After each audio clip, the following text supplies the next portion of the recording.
You're listening to No Podcast for Old Men.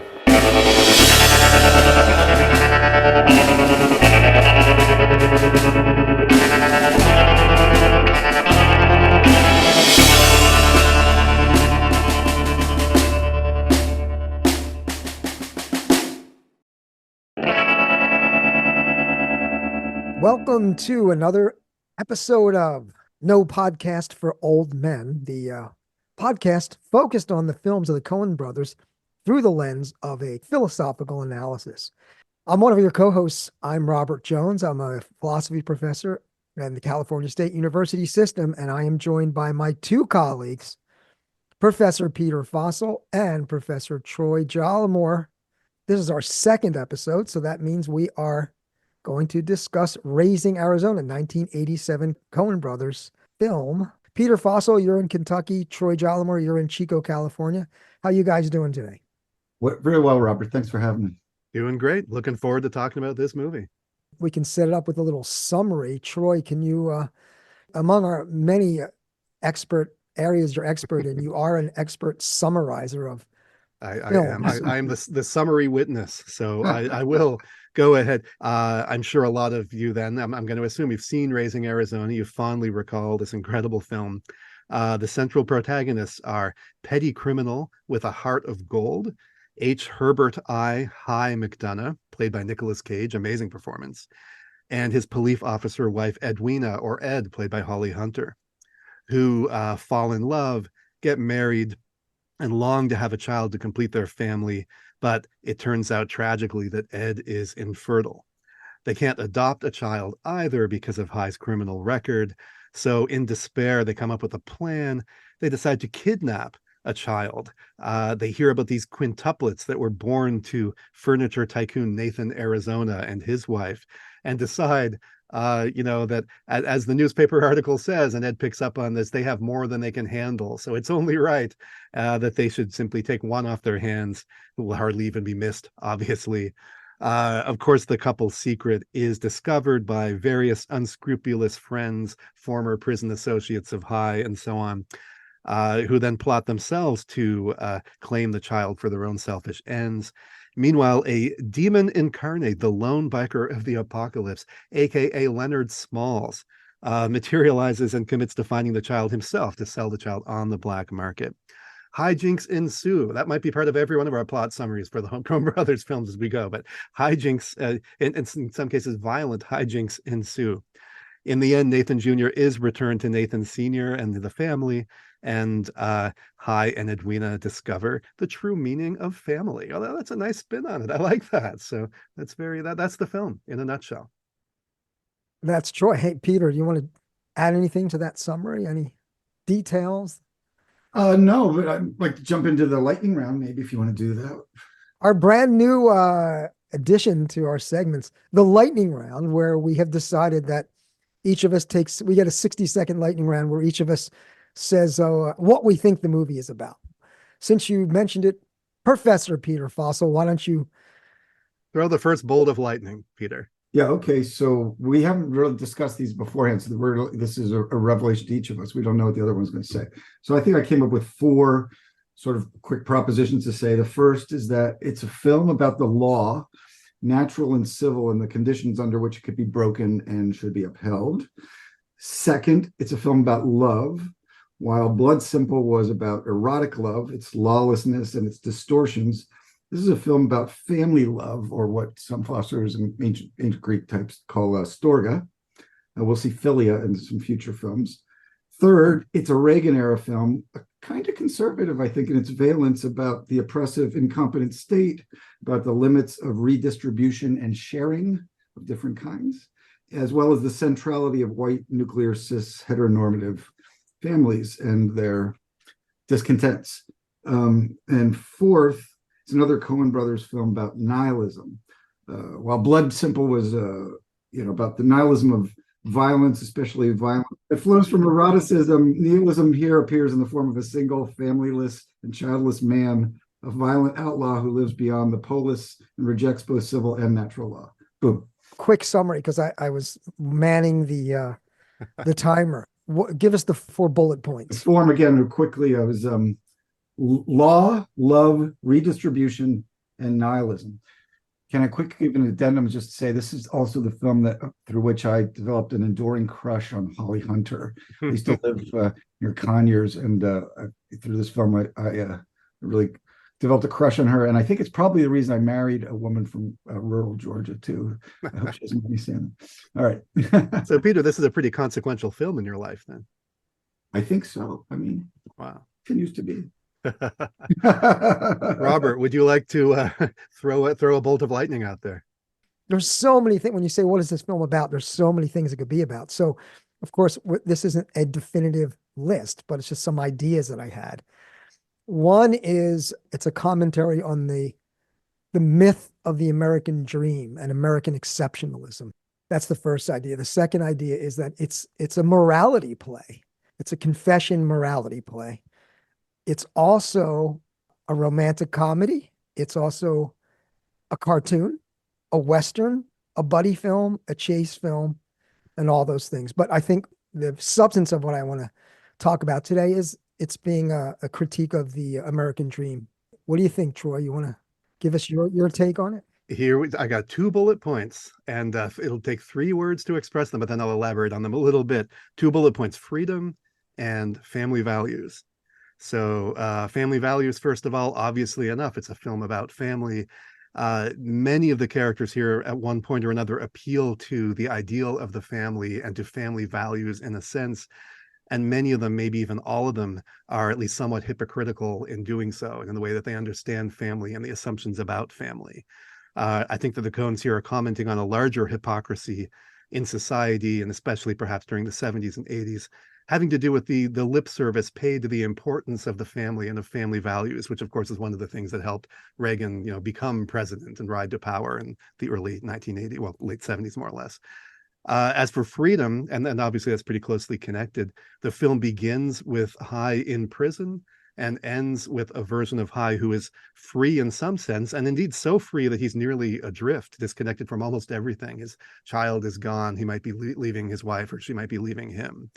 And throughout, it explores various conceptions of freedom and delves into the deep tension between law and order. So there's a connection with one of Peter's deep themes: law and order on the one hand and freedom on the other, a tension that is literally personified in the marriage between Hai and Ed. And so raises the question of whether a society that somehow reconciles law and order with freedom can even exist as a coherent possibility. Okay, so there you go. I think that gives us plenty to talk about. Wow. It's a deep film. I mean, one of the interesting things about this film is that I recall it, and many people do, and talk about it as a very silly film, which it is.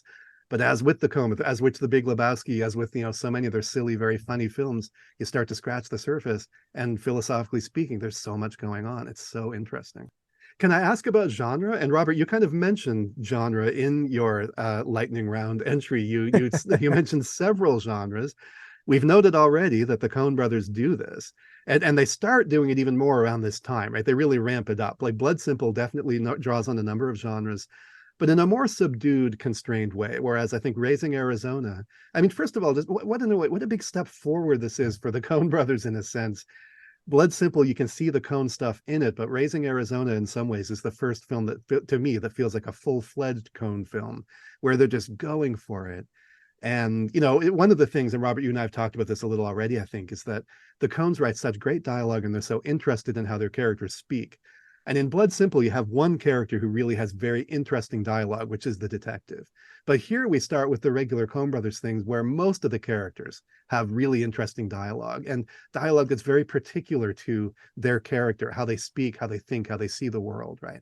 We see now this great Coen brothers thing of them being genuinely interested in all of their characters, even the really small ones, which is why, the tiny characters in their films can really make a big impression. So I think this is the first film where that really starts to happen in a strong way. But I wanted to ask about genre, and you mentioned several genres they're drawing from. Do you have that list handy again? Do you just want to go through? It's a broad comedy. It's a cross between a romantic comedy and a Looney Tunes cartoon, because there's a lot of Roadrunner, Wile E. Coyote stuff going on there. So it's a broad comedy, rom-com. It's a chase film. It's a buddy film. It's a Western. And as I said, it's a morality play. But that's not really a genre. But no, but it's It's close enough. It's worth mentioning. I think that's all right. I would add a crime caper. I guess that's close to chase film, but it's definitely it's there's elements of it that are in the Bonnie and Clyde sort of universe, and yet a very comical version of Bonnie and Clyde. So yeah, there's tons. Anything else we haven't mentioned, Peter, or any other ones? The implicit in what Robert is saying, and me too, is this, it's a political allegory. There's that to it too, I think. Yeah, and I like how you mentioned Western. I think that's an interesting dimension to it. Part of the, I wouldn't mind starting with some politics, because I think there's all kinds of interesting political things going on, although it might be like a brief thing. It seems like family is also a big thing to talk about. But Peter, why don't you start us out, if you would? Let's focus on, in this section of the discussion, the political, the social, the cultural themes that you think are centered in the film. Yeah, and I'm listening to you. I'm sure you'll have a lot to add. So, one of the first things that struck me was this idea about the Reagan era and sharing, in the sense that it seems like a very clearly obvious thing, where the one reason they give for taking one of the Arizona children, that Nathan Jr., is that they have too many. They have too many to handle, the way they put it. It's too many. So there's a surfeit, there's an excess, there's an abundance, an unexpected, unearned, maybe accidental, surplus. They have a surplus of babies there, and they are, these are people who live in a trailer in the desert, right? They're not wealthy people. You see, in fact, also not just the number of babies, but the nursery is just abundant. It's overflowing with toys and stuffed animals and decorations and all that, and they've got like a little bassinet at home, and that's about it. So there is this idea of taking from the rich and giving to the poor. Also, there's a little bit of a proletarian dimension to it. I actually think there's still generally a conservative valence to film, but industrial work is meaningless for high. And if he's going to find solace or meaning, it has to be outside the context of organized industrial capitalist labor. So I think that was one of the first things that drew me. But then there's the political things about the Reagan era, where you get the state and its incompetence. We're told when he gets his paycheck, the woman says, "The state, she do take a bite, don't she?" The government. So we got a complaint about taxes there, and we've got the incompetent police. Leonard Smalls says to Nathan Arizona, says, call the cops if you want to find a donut shop. If you want to find human being, call an outlaw. Somebody outside the law, right? And broadly speaking, the issue of law here is related to politics, but I don't know if I want to go down that rabbit hole quite yet. Let's just stick with appropriation of surplus, a meaningless kind of existence in an industrial life. They're also marginalized from the suburbs. When they go through the suburbs on that diaper expedition, there's kind of this retaliation from the suburbs against their deviation. Everybody is shooting at them. The dogs are chasing them. The cops are shooting at them. Everybody's, extremely armed. And so there's this, they're screaming at them in horror in the grocery stores, just so they can get a fucking pair of diapers and maybe a little cash out of the drawer of the convenience store. But that kind of sense of reprisal and reaction to me, I thought was pretty strong there. During the Reagan era, of course, family was a very important value, not only anti-government ideas, but also family as an anchor to society, of a source of meaning, a source of moral rectitude, all these things. The polis is based in the family, I think, for that sort of people, not the other way around. And anyway, I saw those themes popping up, and I'll stop right there. There's a lot of other things I could say here, but I have lots of notes. But I guess I should say there is a bit about just the true and false family. You've got a sort of allegorical gay couple with Gail and Evel. You've got artificial families that are created through science and through theft. You've got largely, as I said, heterosexual, cis white heteronormativity going on. And I think those are things to mention. Anyway, so that's where I'll stop. And one thing I'll just jump in with, he does at some point in the film say, look, the job is just like the prison. The only That's difference right. is I get to go home and see Ed, right? Exactly. Except for the paycheck, and then immediately, like you see, the paycheck is like for crap. It's like Yeah, so. Then yeah. it raised the question, like, is it at all different? Because the paycheck isn't much. But it's funny too because his job, as they make clear, his job is to drill holes into sheet metal. That's what he does. That's what he does for a living. Talk about a mindless. Talk what Marx would have a field day with that occupation. Right. Yes, and I think this relates to the freedom issue that I brought up, which I'll mention to come back to later, perhaps. But it's very interesting in this film how High and the Snopes brothers and so on, his criminal associates and etc., all see prison as just sort of another way of life in its own way, as legitimate as having a job, perhaps more so even, and in some ways more pleasant and more secure. And there's no problem with it. They almost aspire to it in some ways. It's just Either way, you're set for life. Either way, exactly. That's the line, right? Either way, either we retire or we get caught and go back to prison. Either way, we're set for life. It's such a brilliant line.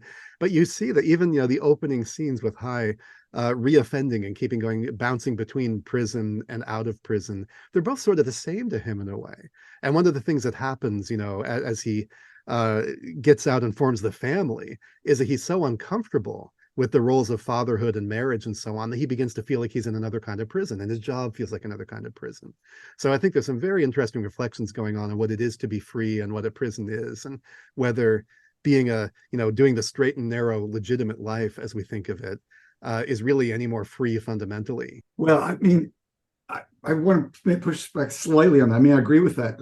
There's that structural thing going on there, but there's also this push that is happening repeatedly about the family as a transformative place. So, Ed is transformed from a law enforcement officer into an outlaw, and then back into, let's say, a good person. But I think she's following natural law at that point rather than civil law. And then High, she keeps on almost begging High, said like, you're a father now, you're a parent, you've got to change, you've got to be.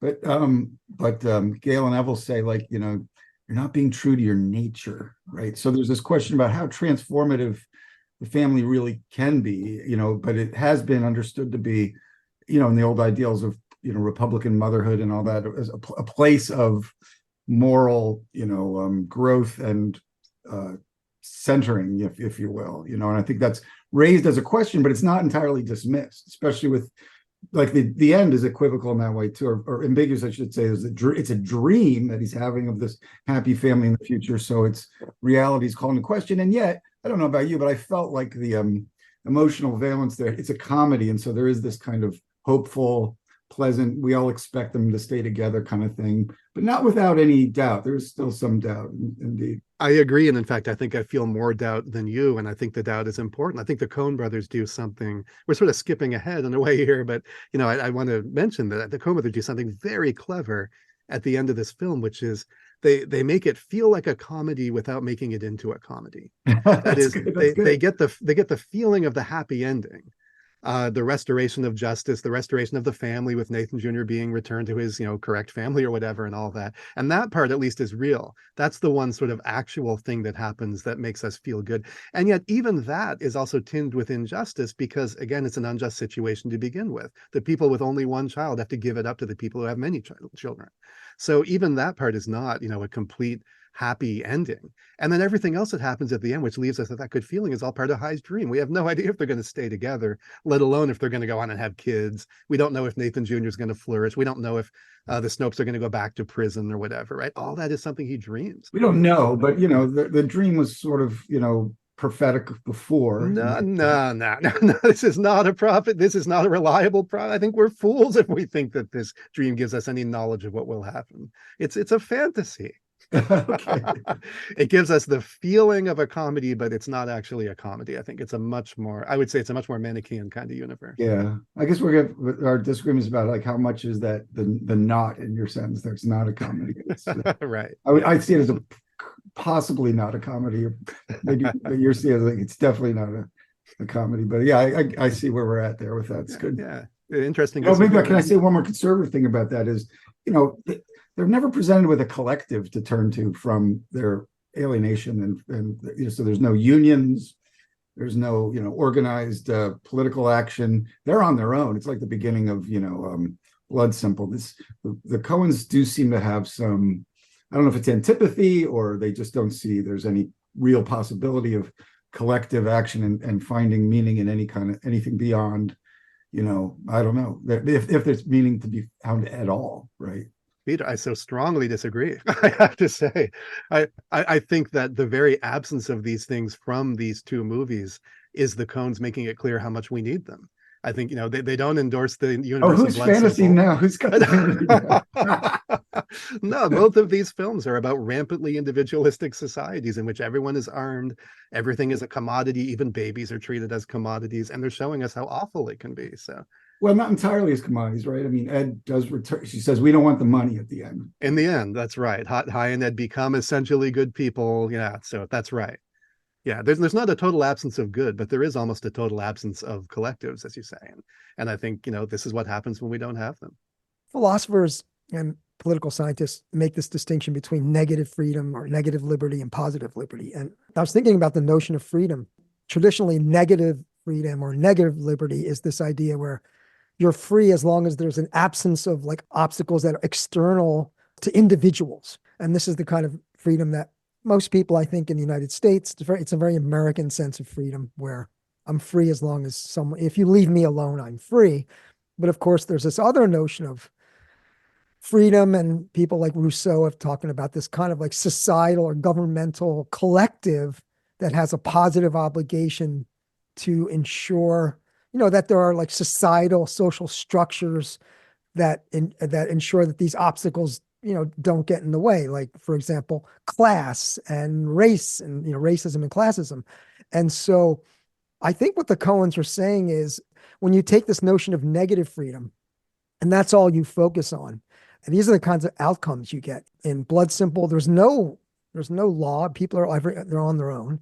And in this film, the kind of freedom that they strive for, and this is kind of the paradox of what I'm going to talk about is the American dream, is that you have this certain kind of freedom and you're on your own. If I go down your path, Troy, I would say, yeah, the Coen brothers are making a commentary on, look what happens when you have this kind of outlaw freedom and that's all you have. And I think they are in a number of their films, and in this one as well, they're criticizing. It's a critique of that, taking that notion too far. I think that's right. Although it is a somewhat ambivalent critique, and here maybe I come closer to some of Peter's view. I want to say very quickly first, just as a clarification, clearly Raising Arizona is a comedy in the sense that it's in a very funny movie. And the main emotional response it wants to generate from us, the main affect it's looking for is laughter. So in those terms, there's no question, right? And I would not dispute that it's a comedy. Mean the traditional definition? Yeah, in terms of the ending, right? Does it take place in a just universe? People get their just desserts. It's a happy ending in that sense. And I'm skeptical about whether it is. And I think the Coen brothers very frequently, I can think of one exception, maybe there's more, but I can think of one, but very frequently they make very funny films that don't fit that traditional definition of comedy, where the endings are bleak or at least ambiguous, whatever's in this case. I have a lot of sympathy and agreement with what you said about freedom. And I think that, we have this way, especially in American discourse, of talking about setting things up in sort of simplistic terms, freedom versus security, right? Something like that, or freedom versus law and order. And I myself, but it was a lightning round, so I forgive myself, but, I myself set things up somewhat in that way. And there's something to that. But you're right that in a way, it's actually deeper and a more tragic tension than that, and a more irresolvable tension, because you can also see it very legitimately as one type of freedom versus another type of freedom. If people have the freedom to arm themselves and act in very individualistic ways and do whatever the hell they want, then people may lack the freedom to walk down the street in safety and feel secure and so on, right? It's different kinds of freedom. So really, and this gets back to, I think, the idea of this film as largely a Western, because this is one of the great themes of the American Western, of a state of lawless freedom and individualism of that sort versus civilization and collectives, et cetera, which supply different kinds of freedoms. And I think this film is very much engaged with questioning those sorts of tensions. And to the Coens' credit, like I said, it's ambiguous. I think they feel the pull of both sides. They definitely, I would claim, at least Peter might disagree on this, but I would claim they definitely see the value in collectives and law and order and all that stuff. And yet they also feel the pull of individualistic freedom to some extent. They do see it as a tragic dilemma, not as something that we're going to resolve necessarily through, some sort of utopian arrangement. I don't know how much it's worth bouncing around and things, but like just to to fold that into like the discussion of love and community is like, so if you think about Blood Simple as erotic love, and we're going to get romantic love coming up in one of the films soon, and we have philia and friendship and the collective of the bowling team and Lebowski. Here there is a suggestion of a kind of community of families at the end, where I found it again a little conservative signifier where who is presented, I mean, maybe you help me with the subversion of this, but who's presented as merciful, insightful, wise, is Nathan Arizona, where he decides not to call the cops, not to enforce the law, to recognize, again, maybe something like natural law or mercy, but it's also community. He says that he draws this parallel between him and Florence and them, and he says, you return the baby, there must be something good in you. There seems to be this recognition of another couple trying to develop and sustain a family and family love, the storge that goes along with that. And I found it troubling because it's like, this is the capitalist. This is the guy who's the exploiter. This is the guy whose employees won't even piss their pants if their pants are on fire. And, who's appropriated all this surplus in his big, fancy, crass house. So I found it weird that you get this kind of merciful, insightful wisdom of all people. And he wears pomade too. He's got another pomade wearing person. He's got false names, false family name, right? So, I don't know. He's problematized in my mind, but what do you think about the kind of goodness that comes out of him and that he recognizes in them? Two quick comments on that. First, he is clearly a capitalist, but he's not the most committed to capitalism in the film. He's not the purest representative of the Reagan free market system, right? Even though he clearly believes in it. Leonard Smalls is the most capitalist because he's the one that says, look, I'm going to take your kid and I'll get what the market will bear. This is Arizona, and this is petite bourgeoisie. The petite bourgeoisie in Marxist theory is always the most vicious of the capitalist classes. And he doesn't come off that way. No, I mean, Marxist theory is great, but human beings are complicated. So maybe there are somewhat but I also want to say about, Nathan Arizona, and I agree with much of what you're saying here, but notice how limited this is. That yes, he does say to them, okay, I won't press charges, I won't prosecute, whatever, get out of here.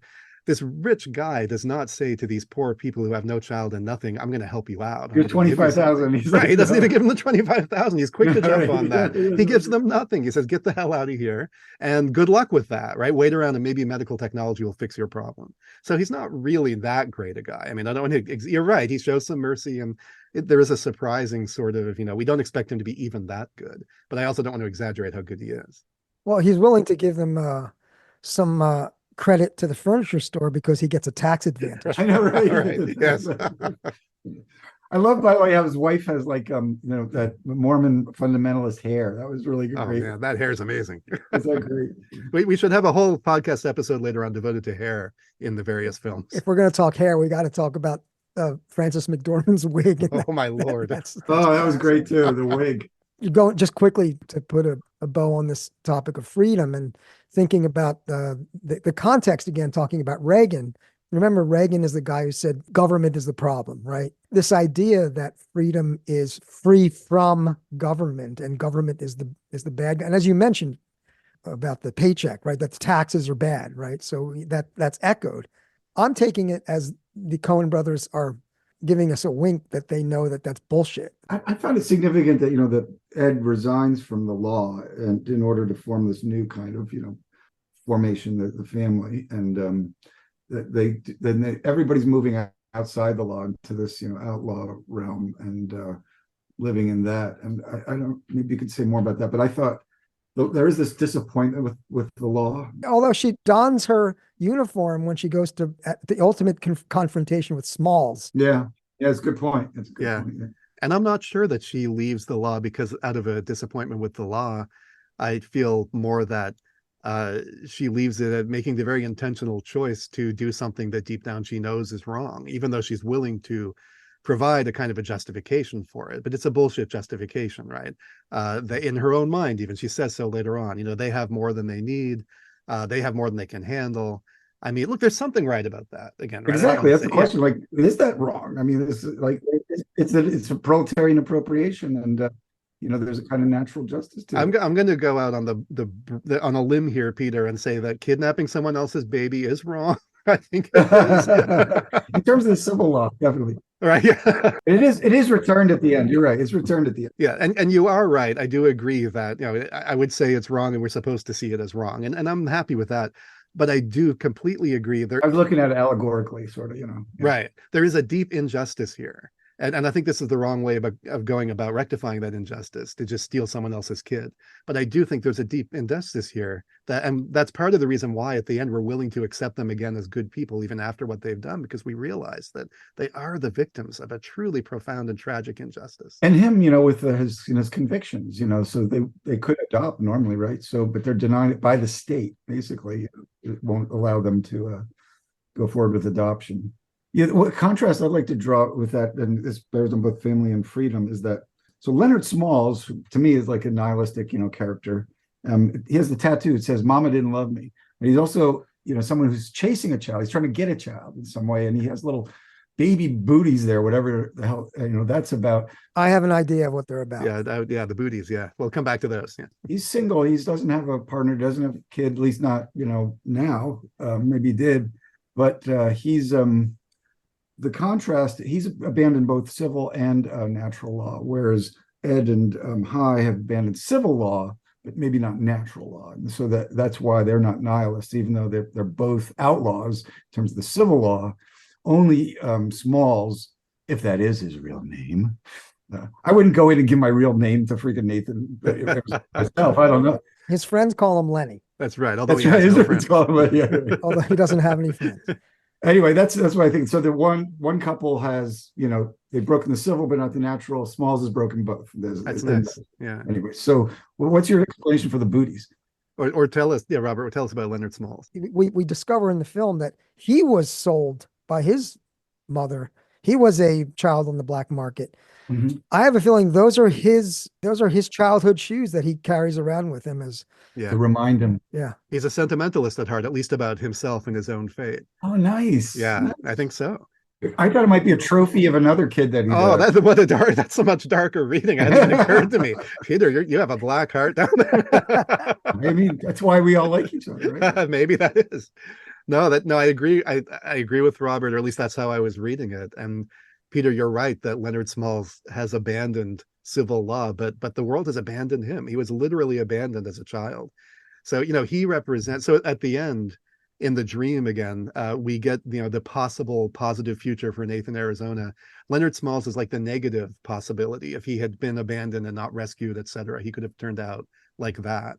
And this is what happens to people. And one of the nice things about this is that even the most evil character in the film, Leonard Smalls, has an origin story that actually makes us feel some kind of sympathy for him. Like he was made evil by the bad actions and the irresponsible actions of other people. Well, even High says, "I'm sorry," right before the grenade. So there's the compassion, the pathos, even for that, because it is a tragic story. How could someone turn out to be Leonard Smalls and have a normal childhood, a healthy childhood? Yeah, he's the only one that seems not to fall in love with the baby. Like all the other ones, as soon as they look at it, there's almost like this like magical quality.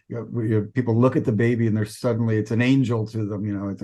As repeatedly said, I love him so much. I mean, Holly Hunter was so great. You got to admit, like I could just watch her over and over. She's wonderful, and that particular scene and that line is just incredible. That stayed with me since the first time I saw it. Unless I missed it, I don't think Smalls got that. He didn't have that reaction. Everybody else falls in love with the baby, but he's unable to anymore. The baby really is just a commodity for him. It's something he can sell to see what the market will bear.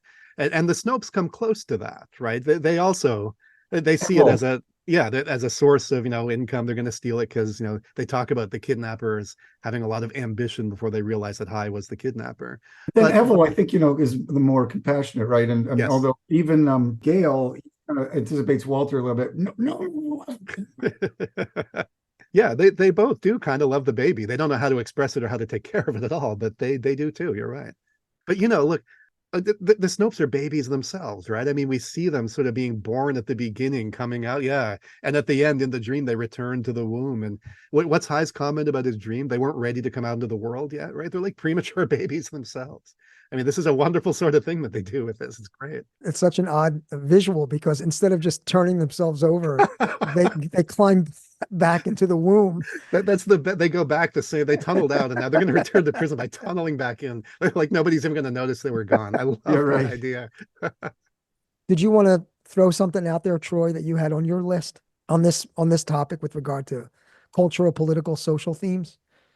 You know, a lot of the stuff has already come up in one way. It's hard to keep these themes separate in a way. And again, I think this is partly the way the Coens deal with these ideas, that it's such a unified sort of approach. You know, all these themes sort of resonate with each other. And so we've already talked about the way family values, et cetera, and freedom and so on come together.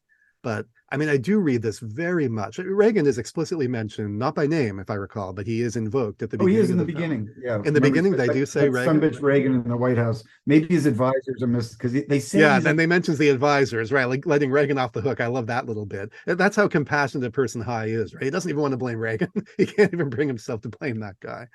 So yeah, we're living in this. We're looking at this film in this era of so-called family values.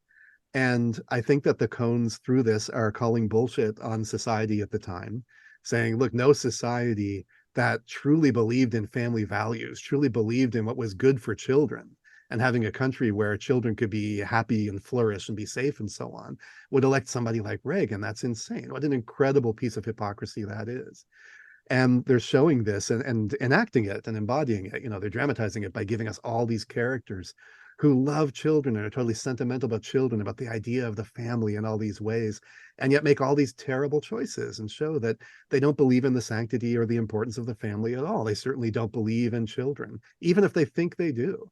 I mean, from Holly Hunter again, you know, from Ed, yelling as soon as she sees the child and completely inauthentically, oh, I love him so much. You just stole this kid. You can't possibly love him. It's a performance, right? It's fake, you know, even for herself.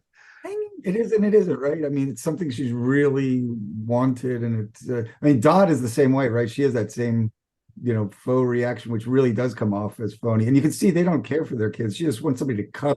They're just basically feral. But I do think there's a lot, and I don't want to be too hard on Ed, but I do think there's a lot of that in Ed herself, who she wants a child, but does she really love this particular child? I mean, if they had kept the child and, you know, for years, I mean, she might have come to truly love that, but you can't love somebody that quickly right off. It's just inauthentic. We all have to get to know our children, right? They're all like, you know, unknown to us when they come out of the damn womb. And very quickly she starts arguing with High about, you know, morality, about like, is he an outlaw or not? And I don't want you to be bad influences. And I think, you know, the concern for the good of another being is a kind of sign of love anyway. I don't know. Part of love. No, I'll totally give you that. It's definitely part of love. And what a rich irony, by the way, that is, that you know, Ed was the one behind the whole kid. Right. You're criticizing High for being an immoral criminal and so on. Ed but she sends him back. I love the dialogue when she sends him back. You get back. Oh yeah, that's right. Give me my baby. That's right. Don't come back without. He comes out empty-handed. That's right.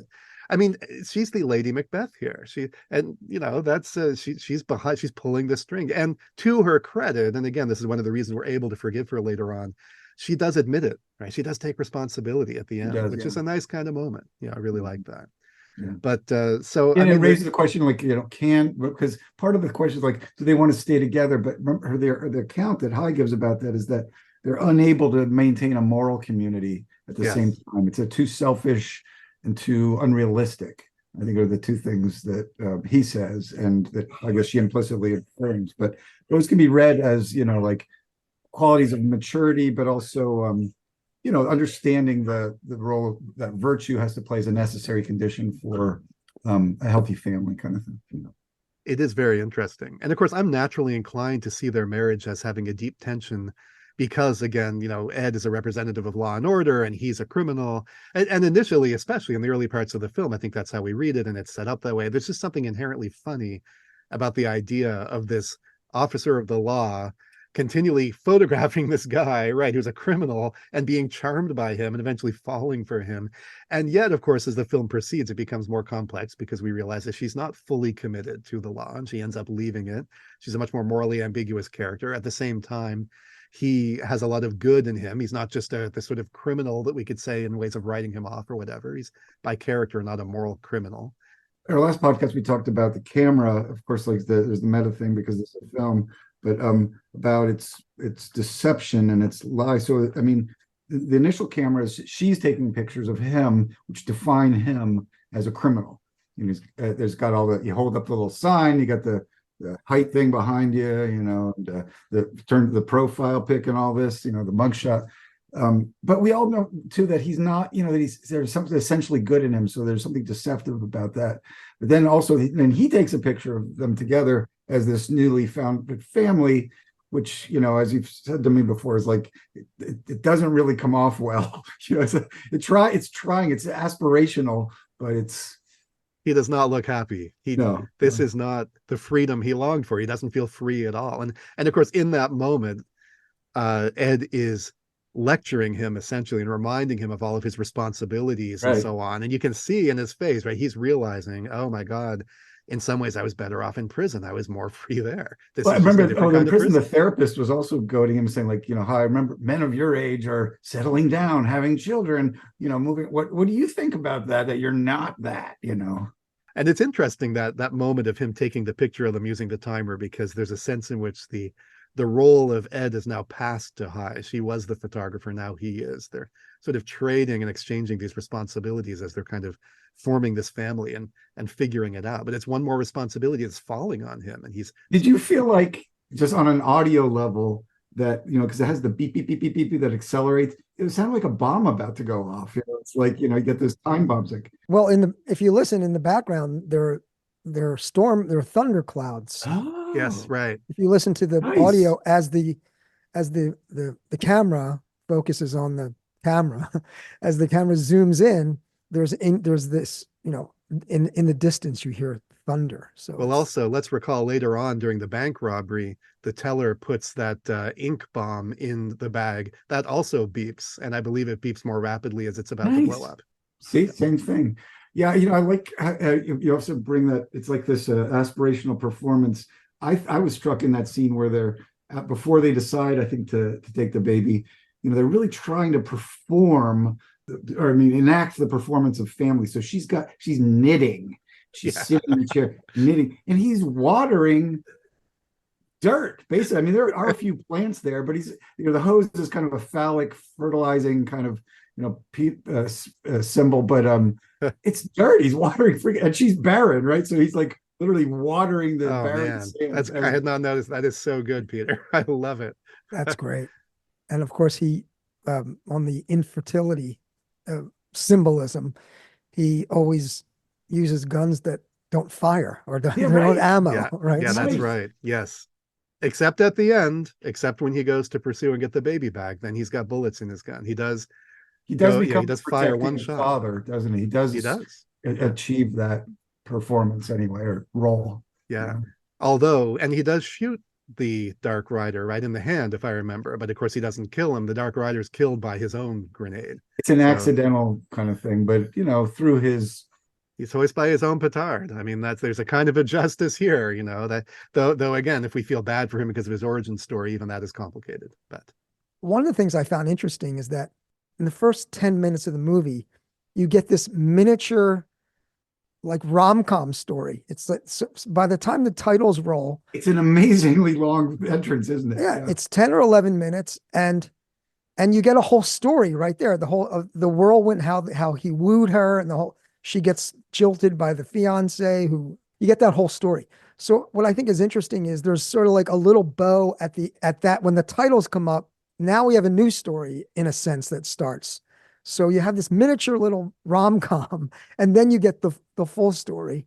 And one more thing is, I'll say this, thinking about raising Arizona, right? Which is the culture of American progress. You're raising, and he's even in the first scene we see him, his name's High, he's being measured, right? So this striving, but also there's another sense in which raising, R-A-Z, meaning that, there's this kind of destruction, this violence. So I think there's the title actually itself is giving us some things to think about with raising Nice. Arizona.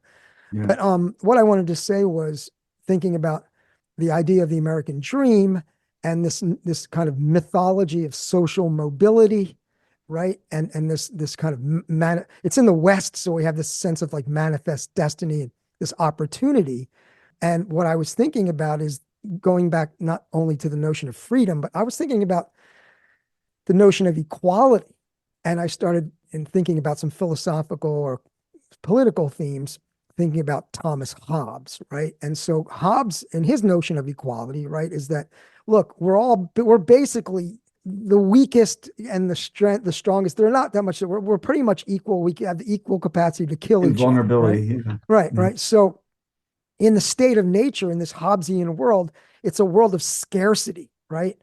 And it's a world that where we all, if we desire the same thing, then we're going to possess this thing. And I think that what we see in this film is this kind of capitalism. In this sense, it fosters this kind of Hobbesian, war against all, right? Yeah. So you see there's this commodity. There's the child who represents a marker of upward mobility, and it's like a Hobbesian war to get this commodity, right? This Nice. ultimate consumer. I mean, you have these consumer goods throughout you have the Huggies, you have what's funny is Ed's dowry is that trailer. The father provides the trailer. So I thought even the dowry is, it's like working class, but these markers of upward mobility, I think in this Hobbesian kind of world, you have the supply and demand, ruthless supply and demand. And the baby, the child is this,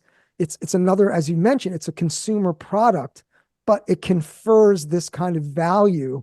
Yeah. It achieves a kind of status in this mythos of the American dream. And you get this baby, and someone in the film even mentions like a white baby. I don't know if it's one of the it's Glenn. It's Glenn, because they were going to adopt. He uses a girl baby or Korean baby. Oh, right. But doesn't Smalls also say to Nathan, Arizona, do you know what you can get for a healthy white baby or something like that? I don't know if he uses white. So, so I think in this, so you have this Hobbesian picture, and then you have, the father in this kind of American mythos, the father of the family, and this goes to your stuff about family, Peter. I think the father kind of represents the pinnacle. I mean, you have the fertility.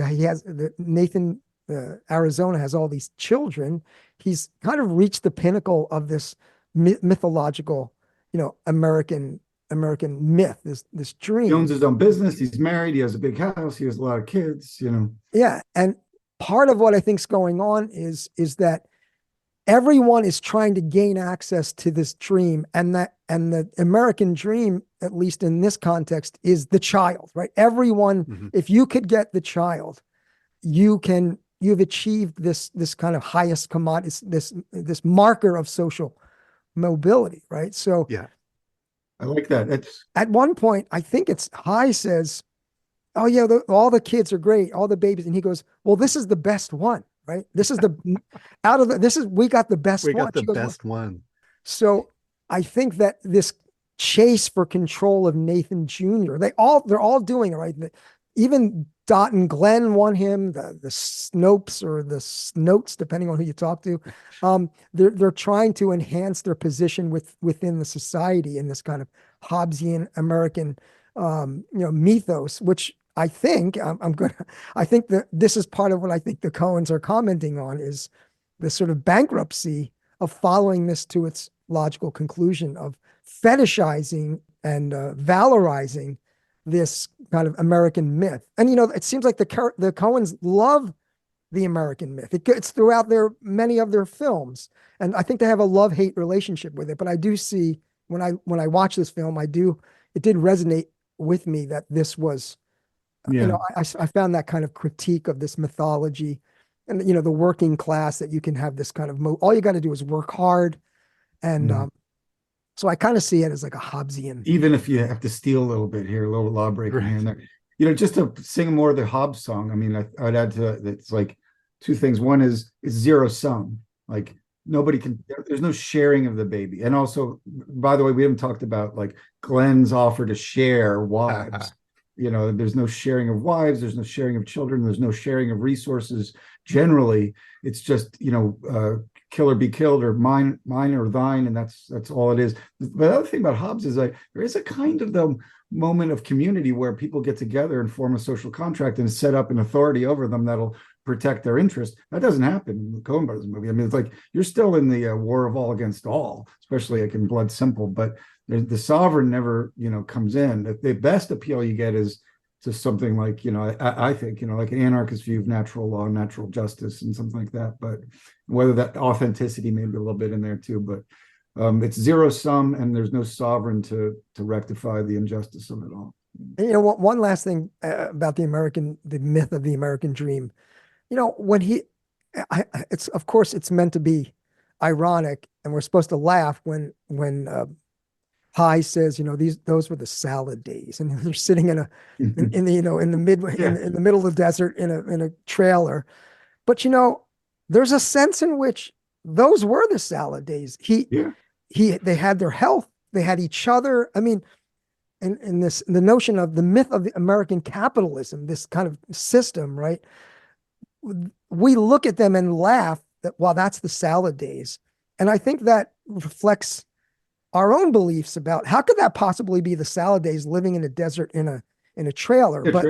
But of course, capitalism wants us to look at that and laugh and say, no, Nathan, Arizona, now that's the salad days. But when I watched the movie the second time, there was part of me, I thought, those really are what the hell else could the guy want? He loves his wife, they're happy. So I so agree with you on that, Robert. If the dude from The Big Lebowski was there, he would be perfectly happy in that arrangement, right? Like, what more do we need? This is what you need for a good life. And I do think on some level we're supposed to identify with that. And I think the desire for a child can be a legitimate one, but also can so often be a desire for a symbol. And you have this perception that that's a complete family. Without that, you can't be real. You haven't really made it yet. It's a natural stage of life. It's expected.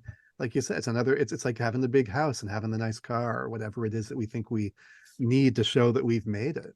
And so I really like what you're saying in terms of, I do think this is so much what the film is about, the symbolic significance that children have come to bear in American discourse about success and happiness, and how, again, people like Reagan, for instance, used that symbolic significance to ride to power. What happened during the 70s in America? People were terrified by all these stories about kidnappers and predators. Like they were lurking on every street corner. Everybody's children were being kidnapped and so on. Like, you look at the actual rates of how often this happened, it almost never happened. But local media just grabbed onto this because the ratings were so great, and they played it up, and people got so spooked. They were terrified of all the drugs that were on the streets that were turning kids into addicts. They were terrified, the satanic panic and all that, right? Dungeons and Dragons was turning kids into Satanists and so on. Heavy metal music, feminism, the sexual revolution, right? So much of the conservative American population, but I mean that by that a very large group, just became so terrified that this was a country that had become impossible to be safe in and raise kids in. And they turned to somebody like Reagan to protect them from that. But Troy, just quickly, just to jump in, Tipper Gore, who was not conservative, if you remember, she was one of the big. Oh yeah, I would dispute the claim she was not conservative. I think. Okay, yeah, I mean, she was not. She wasn't a part. She wasn't a part of the right. Reagan. She wasn't part of the Reagan. Look, this thing was so pervasive that it's not just the Republicans or whatever that were doing this. This is part of where we get the later more conservative Democrats like Clinton and so on. That comes out of this too. I mean, America sort of lost its mind with this stuff, and because that we. I don't want to talk about it as a form of brainwashing. That's a little strong, but there really was, I think, this, well, everybody knows, was a huge cultural and political shift, the end of the 70s, the early 80s, continuing through the 90s. But this was a big part of it. All these anxieties about the safety of children and the sanctity of the nuclear family and so on. Which again, I think, which point maybe gets back, Peter, to your observation about Glenn, because I found this very interesting that, you know, Glenn is an odious character. Obviously, he's very annoying and obnoxious, and he makes all these racist jokes and so on. But the thing that actually gets him attacked by High, I mean, he's not great in how he presents it and so on, but he doesn't force himself on anybody. He doesn't even really pressure High to do. He just makes an offer. Because I was trying to help. I was trying to help. I mean, you know, so it certainly would have been within High's right to say, well, we're not interested, whatever, you know, no, thank you.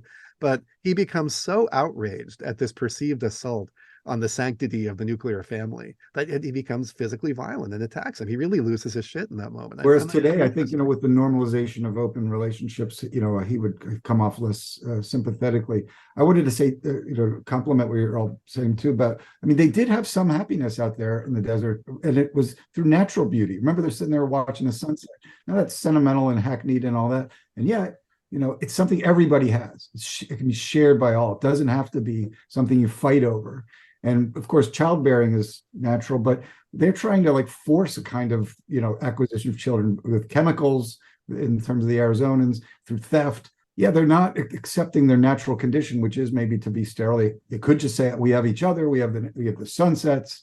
But no, they want more. As you said, there's this, it's not only a dream, it's an imperative in American society to hold on to selfishly, exclusively, without sharing and without community. I also, you know, even like large, we talk about family here, but it's nuclear families. You said there's no grandparents, there's no cousins, there's no, you know, if she had sisters and brothers, she could be an auntie to whatever her, you know, but no, or work with children through social work or something. I don't know, but no, she has to have. She says she wants to. That's what she says too. She wants to. There's too much beauty on the world not to share it with a child. But we know that's not what she's after. No, that really rings false. Yeah, when she says that, that's not true at all. It's acquisition she wants. You know? It is, and it's a desire that she feels. High doesn't even really share it. He doesn't even really want this. This desire even gets imposed. It's not on his him. nature either. It's not his true nature. I mean, the Snopes are right about that, at least when they say, you know, he's not by nature a father.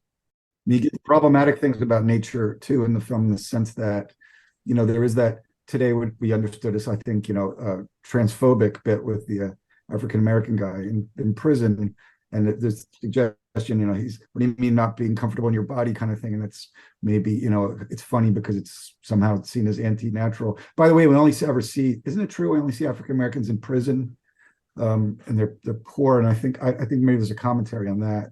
You know, it's very small. I was wondering about that. Yeah, we don't see Hispanic people. We don't see Native American people. It's a very white, you know, interesting. There. Yeah, no, you're right. You're right. That comment, the guy in prison. Yeah, you're right. I think we perceive him somewhat differently now, given cultural changes and stuff. I still find it a funny comment, just because this freedom, this conversation about freedom being had in prison, and that's not the kind of freedom you expect somebody to talk about at that moment. So, but again, it brings up this film's concern with all these different types of freedom and all these different ways that a person can feel trapped. And so I think it's a very important little moment. Nice. And especially in the first 20 minutes or so of the film, we get a lot of that. And it really sets us up for watching High go through his various, you know, being paroled, committing crime back in, and so on, the recidivism. And wondering, well, what is freedom for him? You know, and what is his true nature, and where is he best off? There's clearly a sense in which he feels free in prison, and he keeps doing things to get him back there. I think it's interesting too. If you look on I think it's like the whiteboard behind the Dr. Schwartz, when it's time for High's analysis, there's a little like circle, and it says like society. It's like a pie, and then there's a piece missing. It's like where you fit in, and it's like, so he's trying to help High figure, where do you fit in, right? And of course, you know, what he's implying, as you said earlier, is like most people your age are doing the X, which as I was trying to say, that's chasing the American dream, the myth, you know, the wife and the kids and the house and the possessions and the commodities and you know, so yeah, I think that's interesting that's the way that they portray High as trying to fit in, when he's just, as you mentioned, that's not him. But the thing is that I don't know if it's because he's a simpleton. It's almost like he's so easily talked into. It's as if Edwina's enthusiasm just immediately rubs on. He's like, "We got us a baby. We got." It's like suddenly he's like, "Yeah, this is the thing I want." And of course, when he's out talking to Glenn, he reveals, I feel pressure. Like all of a sudden, he went from the salad days to feeling pressure. Not really that much. I mean, of course, a lot had changed, but in the course of a normal quote American family, not a lot had really changed. So yeah, I think that's a reflection of he's just not cut out for that, and he's sort of forcing his piece into that wedge. Well, High is, and I think he's like a lot of Coen protagonists in this way, he's pulled in very different directions and he doesn't really know. He hasn't resolved yet the question of who exactly he is. I think on some level, he suspects that that life of crime really is him. That's his vocation in a sense. It's his calling. It's what he's good at. It's what he's comfortable with. And so I think when these prison counselors ask him, where do you fit in? He knows this is where he fits in prison, and then going back out, being paroled, doing it again, coming back in. Yeah, remember the Snoots said, well, we've always put our career first, Yeah, right. Oh, isn't that a wonderful line? I think you got to put your career first. That's right. I think that exchange between Leonard Smalls and Nathan, and this, Robert, this goes back to your ideas about the American dream and so on. This is so crucial, because for me, it's like Nathan being confronted with the logical culmination of his own values. Like this is what he's really committed to. This is the end product, free market capitalism, what the market will bear. Here's this guy sitting across the desk from him saying, yeah, I'm the personification of your values. And so I'm going to sell your kid to whoever's going to give me the most money for it, because that's how capitalism works. And it's a horrifying moment for him. I think that, it's kind of a moment of self-recognition where if we're willing to give Nathan enough credit for this, maybe he himself realizes this won't work. This is terrible. Now, that's a point at which it's not so much Reaganism, although there may be some among the evangelicals, but people, traditionalists want to argue that what breaks do we have on the market in, modern society? I mean, the leftists would point to unions and community and things like that. Conservatives point to family and the church are not, money-making operations. They're not supposed to be anyway. And that it's like those present, off. Churches are not money making. Yeah, right. Yeah. What the? But of course, what we've seen over the past 2 decades, and I think you could see it coming even at that point, was that so many people that get called conservatives now are the ones that say that money is how you measure the value of everything, not just, there's no exceptions. Even those carve-outs are gone now. Yeah, the traditionalists have been left out of that. There was that split in some, they call them paleocons versus the neocons. So neocons won and the paleocons, bye-bye. Quickly going back to that thing about High, I think it's interesting, about where he fits in or what his motivations are. On his parole card, it's in handwriting. It says that they call him a criminal recidivist with sociopathic tendencies. So they identify him as a sociopath, which I didn't see him as a sociopath, but I did see him as very confused about his own desires and his own goals. But that fits with how the suburbs attacked him. When he came in there, man, everybody was attacking. There was like all assault on HI because he wouldn't fully fit into he didn't fit into the pie. That's right. And yet he does have his own values. Again, the fact that when he goes and robs convenience stores, his gun is not loaded, right? This really tells you something about him. It's important to him too. He brags about it. He makes a point of it. Well, he certainly has values as well with regard to chivalry. I mean, he doesn't, as soon as there's a suggestion that Glenn might find Ed sexually attractive, he just loses it, right? And he punches him right in the face, which is, I know that there are some other themes that Peter, you and Troy were talking about, maybe philosophical themes, or there's some other stuff we can lay on the table before we get into some fun nitty-gritty detail about characters and plot and stuff like that. We've certainly talked some about the two I brought up too, family values and freedom. I am very interested in this question and returning to this. I don't know if we need to say much more about it. And it does come back to the ending, but in terms of sort of Coen Brothers themes overall, it always interests me whether a given film of theirs is set in a just or an unjust universe and sort of the nature of that. And this relates to the question of evil, of course, and the question of free will and responsibility, whether people, have control over their fates and chance, as we talked about with Blood Simple. So there's a lot of ways we could take this. I do, going back to something we said earlier, I know there is this tendency to read this as kind of a comedy in the sense of taking place in a just universe. And again, especially watching it this time, I found myself not really thinking that and thinking instead that the signs of justice that we get at the end are either tinged with certain tragic injustices or simply happen in a dream. The movie literally ends in a dream.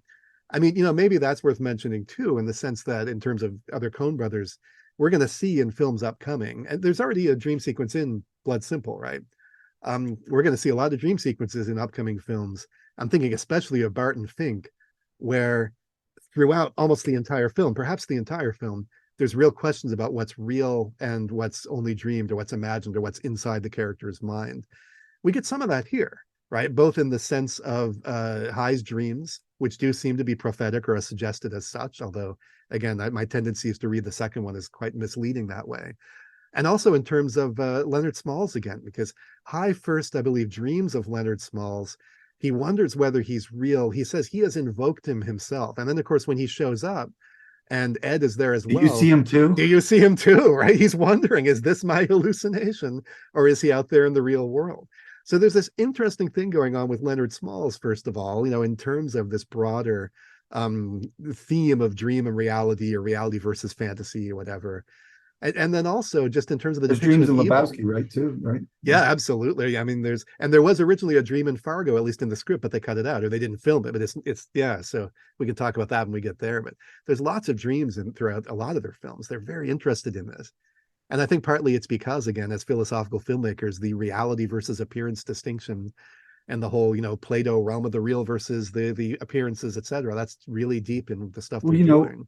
I'm glad you brought that up the way you put it too, because the child it's funny the way he's always smiling, cute little things and all this. But the thing that's poignant about the child, it's not like the Maltese Falcon where it's just a kind of inert object. It's a living thing and vulnerable and can be damaged and injured and harmed in deep ways through all these shenanigans and all this competition and all this this perverse values and that sort of thing. So it's not just your normal commodity it's a commodity that also symbolizes the injuries that's done to the most innocent, among us. Yeah, boy, I'm glad you brought that up. And again, in terms of ongoing Coen themes, so this is the first Coen brothers, it's only the second film, but it's the first Coen brothers film with children in it. And they play the most prominent role in any of their films. Blood Simple, in addition to, as we've noticed, having very few characters, taking place in a society where essentially there is no law as far as we can see, there is no larger institution and so on. There's also no children. We don't see any of any sort, but they're front and central here. The more I've watched the Coen brothers films and think about them, the more I see that children are really central to a lot of them. And it's nearly always children in some sort of jeopardy that is, or some sort of threat caused by the irresponsible actions of adults. Well, Lebowski, there's the comedic end, to affirm your bit about the either equivocal or actually dubious quality of the end of this film. I think one of the signifiers of the happy ending for Lebowski is that he's able to reproduce, and it in fact fulfills the prophetic description that comes out of scripture that is involved with the abiding. So, but it's not in a traditional family, but there is a reproduction that happens that I think. I mean, the cowboy, maybe that problematizes too, because that's a kind of weird idealized fictive character, but says like, we can find comfort in that, but he does achieve repetition. This is how the human comedy continues, right? Absolutely. Yeah. So yeah, the human comedy continues, but not in this film. Not in this film. That's right. I think the Lebowski ending is also closely linked to the Fargo ending, with pregnant Marge in bed, realizing for the first time what kind of world she's bringing a child into. But we'll talk about that when we get there. But there's a line in this film I wanted to mention that relates to this, which is High says at one point, I think he's looking out the window and he says, "It's a hard world for little things," which, if I'm remembering it right, is right after he has the dream of the Dark Rider of the Apocalypse. Oh, and that line comes from the movie Night of the Hunter, which is, of course, a movie about children in jeopardy. Nice. And the Coens are really interested in this film. And one way we know this is that there's a hymn that's prominently featured in Night of the Hunter, and they end up using a version of that hymn later on in their version of True Grit, which is also about a child in jeopardy. So look, this is a film, a theme that they keep coming back to, and they're very moved by. And the more I'm looking at their films through this lens, the more I see there's this sort of unified moral vision in a way. And I think Peter, it's what you were saying a minute ago. Look, if this really is in a sense a nihilistic universe, or a universe full of evil, Or irresponsible at least where people. I think there's a theme in their films is the struggle against nihilism, you know. Yes. And it's the children that suffer most. I mean, I think, and in this film, even though it's presented in a very comedic way, and there's a sense in which we never really feel that the child is in jeopardy, because it is a cartoon. Again, as I think Robert said initially, right? It's a Looney Tune. Yeah, it really is. Right, The Roadrunner filmmaker on right, the tattoo, which Smalls also has, interestingly. We should probably mention that at least. But yeah, it's clearly presented as a cartoon, so we don't really take that danger seriously. And if we read it on sort of anything like a literal level, this is a film about adults behaving awfully in just the worst ways and placing children in terrible jeopardy. You could say it's part of the genius of the film. It's like, normally we would be absolutely shocked and terrified, you know, but here, you know. Yeah, they made it funny. How did they do that? I don't know. It's the Coen magic. I even remember, what's the French film where it's Truffaut, maybe, where the child falls out of the balcony, like 5 stories, whatever, but isn't injured, you know. It shows like the resilience of children kind of thing. I forget the name. And there's, you know, Woody Allen film I was thinking about at the end of Crimes, it's not Crimes, it's a Hannah and Her Sisters. You know, there's a signifier about Woody has found his right mate, and in the sense that she becomes productive by being able to write plays, and he reproduces, she becomes pregnant, where he is before he was thought to be infertile. So there's this symbol of having children is finding your place and your natural place in the world, and, you know, etc. I think this is a common idea in movies and kind of in a lot of people's thinking. And I like what the Coens are doing with it here. They're really problematizing it in a certain way. Touching on the themes of Coen brothers, I wanted to get into that. I wanted to tie into it with a couple of comments. And one is a theme that we see in other Coen brothers films. And I think this is a theme of this film, especially in the first part. I'm calling the first 10 minutes, the mini play. The theme, as in The Big Lebowski, this theme of repetition. So in the beginning of the film, we see he keeps robbing stores, he keeps getting arrested, he gets his picture taken, he goes back to the Monroe County prison, he goes to the same cell, he's always got the same cellmate. There's that same guy mopping, telling the same story. It's like he shows up, he hasn't even been gone. The guy's just talking about the same. He's telling about the same story, right? Yep. He goes back to the parole board, which they have Barry Goldwater, which is a native son of Arizona, on the wall, right? And then he goes out and he does his rambunctious behavior. So he's a recidivist. So and you know, we see this in other Coen films where there's repetition, and so I think that's an important thing just to bring up as a theme of the Coen brothers. And then something else I mentioned earlier that I think that it's like a confession, morality play. You know, these kinds of confessions where, you know, the protagonist is describing his life as, you know, caught between these kinds of, like, the temptation to do good, the temptation to do evil, and then he falls, and there's the transcendence, there's the deliverance, right? So it does, and even the language he's using in the film, which is really interesting because he's not apparently a very educated guy, but somehow he has poetic turns of phrase. So I think that the Coen brothers are mimicking this kind of confessional, and even the you know, if you look in the screenplay, the guy in his cellmate is named Moses. That's his name in the. Oh, really? So yeah, so there is this kind of like thing about religion, yeah. This thing about religion, and of course, you can't avoid the, you know, the Mary, Joseph, and Jesus, the child, the Savior. Everyone is after the Savior, right? If you can possess the Savior. A couple other things, and I do want to move heavily into the Coen brothers themes, but the thing about if you think about this, like, savior metaphor for the child, then the Dr. Spock book, he even says this is the instructions, right? So that's sort of like the scripture. That's like the Bible, right? So you have everywhere he goes, they got to go with the book. Yeah. It's even when it's half burned, right? The book always accompanies the kid, right? Yes, they never come apart. They never. They have to go back for it and grab it. They rescue it from the car and from the fire. Yeah. So there is that symbolism of the, it might be heavy-handed, but it is the Mary. Well, that's an artificial birth too, in a way, right? That's not a natural Yeah, birth. yeah, right, Oh, that's right. interesting. Um, Yeah. One of the things I looked up was the fly, right? The fly. Remember when Leonard grabs Yeah. the fly? Yeah. So I didn't know this. Maybe you guys did, but the word Beelzebub, it translates as Lord of the Flies. Yes. Oh, I didn't know Uh, that. I didn't know it either That's until great, I was isn't like, it? so the fact that he traps this fly, so there Yeah. is that aspect. The fly that Nathan claimed was not there, right? He said, "Oh, this is, air conditioned, climate Yeah, controlled. climate There are control. no flies." This guy demonstrates his facility because in the moment when he does that, he's talking about hunting down and getting the child. And just as he says that, he grabs the flies. Like the fly is a symbol of the child that he's going to nab. I mean, it's so And of great. evil, like Nathan wants to deny that there's any. I mean, he says you're evil, but in Yeah. his world, it's all controlled and Yeah. you're the evil, but there's no flies here. No, no, no. And interestingly, I thought Nathan was striking in that scene because he's not intimidated at all by the guy, at least not on the surface. But what you see is that no, there are flies. Yeah, there's lots of flies around. Yep. You can deny it, but there are flies. About the confession, by the way, Robert, just to reinforce that, the whole film is framed by High's narration, right? It begins with his announcement, "My name is H.I. McDonough," and the last thing is him narrating his dream. So we know that the whole thing, in a way, is his story. Connecting this to the Coen brothers themes.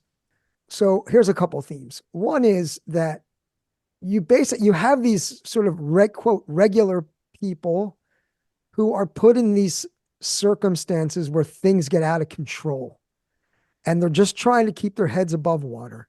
They're trying to like fight the chaos. And I think that theme is a recurring Coen brothers theme.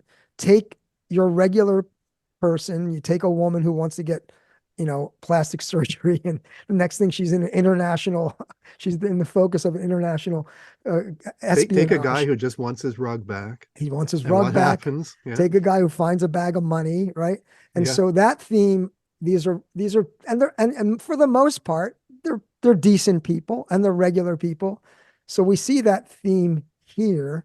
And and going back to the issue of High and his language use, it's sort of it reminded me too of in Oh Brother Where Art Thou, when the George Clooney character, Ulysses McGill, I think he's another guy who's like and sort of an ex-convict who's not educated, but he uses all these Latin phrases. So they like this theme of the everyman who's actually quite erudite somehow. We don't know how they get that way.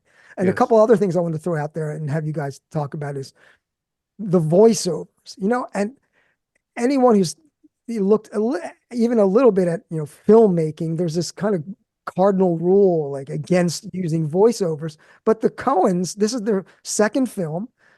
Voiceover is a major part of this film, right? They employ all kinds of voiceovers in many of their films. The other thing we talked about is the dream sequences. They love dream sequences. And here we have two dreams. And it's not clear to me, going back to Leonard Smalls, it's like the implication is, as you mentioned, Troy, as you questions, like, does he conjure? It seems like he conjures Leonard Smalls. There's even a scene where like they show High's face and then it cuts to the flames coming out of the Leonard Smalls motorcycle, but they're coming out of his ears at the same time, right? Which another thing that just reminded me, his name is High, H-I, but his last name's McDonough, so it's him. So it's like him and her. So, and then the other thing is I wanted to talk about was and throw it out again. I'm just throwing these I put these under the umbrella of Coen Brothers themes, and that is the endings of their films. As we've talked about, their films are pretty much, they're very ambiguous. They're rarely are they nice and tidy and you go home feeling good. And I think, as you mentioned, Troy, on the face of it, this looks like a nice, happy, tidy ending, but it's not. But it also has that Coen Brothers ambiguity, right? Because you're like, is this a vision that he's having, or is he dreaming literally and having this desire expressed, but that we look at as observers and go, what the hell is he? He's never gonna. He's such a dreamer, like literally. So He is literally a dream. Can I start with that last one? yes, 'Cause, yes. yeah, So I think let's take the ball. I think that's important. I mean, I think the Coens, they're not mocking us, but they are mocking our desire for a pretty optimistic, feel good wrap up conclusion for closure and all that comes with it. The kind of closure you get in a romantic comedy. It's interesting you called this film a romantic comedy because, in a sense, it is.